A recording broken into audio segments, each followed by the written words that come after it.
जो बहुत पुराने हो गए हैं वो हमको अनुशासन में रखते हैं, ऐसा ऐसा कितना कष्ट। अब वो गया ना तो भोगा, अब माया के कारण स्मृति नष्ट हो गई नहीं, सैकड़ों बार अपने भी भोग के आ रहे हैं नरक। दूसरे उसका जीवन नष्ट है जो धर्म का त्याग कर चुका है। तुम पिता माता से प्रकट हुए, तुम्हारा धर्म है माता पिता की सेवा करना। वयोवृद्ध बेचारे माता पिता उठने बैठने में असमर्थ हैं, आप पैसे कमाने के लिए अपनी बहुली निकल गए, अब वो कष्ट भोग रहे हैं, ना उनको देखना है ना उनकी व्यवस्था करना है, मरने दो तो ठीक है। तुम्हें जब परिणाम आएगा तब तुम भी तो बनोगे ना वृद्ध, तब तुम्हें पता चलेगा। अवश्य में भोक्तव्यम कृतम कर्म शुभाशु। होश में माता पिता सबसे पहले भगवान हैं, यदि आप गृहस्थ हैं तो। अगर आप बाल्यावस्था से भगवान के मार्ग का अनुसरण कर रहे हैं तो फिर भगवान प्रणत कुटुंब पाल रघुराई, भगवान व्यवस्था कर देते हैं।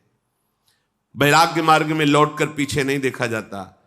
हमारे भगवान के अवतार मानेंगे महाप्रभु चैतन्य देव, नवयुति विष्णु प्रिया जी माता सची छोड़ के चल दिए। आद्य गुरु भगवान शंकराचार्य भगवान के अवतार मां केवल छोड़ के चल दिया।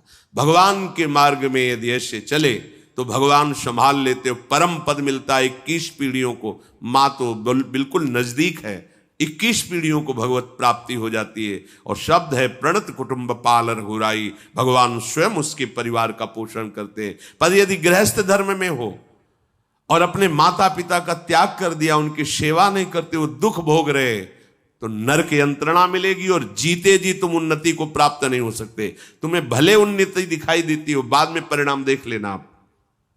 तीसरा, जो दूसरों के भोजन छीनने की चेष्टा में रहता है, कैसे इसका धन अपहरण कर लें, कैसी जमीन अपहरण कर लें, कैसे इसकी अव्यवस्था पैदा कर दें इसके जीवन में, जो केवल अपने ही सुख को देखता है उसकी दुर्गति होती है। तीसरा, उसका जीवन व्यर्थ है। जो दूसरों के सुख का अपहरण करके सुखी होना चाहता है, सदैव केवल अपने सुख में डूबना, सोचना कैसे मैं सुखी हो जाऊं, अधर्माचरण करूं, छीन लूं, क्या करूं, कैसे करूं, उसका जीवन व्यर्थ है। और चौथा, जो आए हुए साधु महात्मा अतिथि का अनादर कर देता है, अपमान कर देता है, सारे सुकृत नष्ट हो जाते हैं। ये चार का जीवन बिल्कुल व्यर्थ हो जाता है।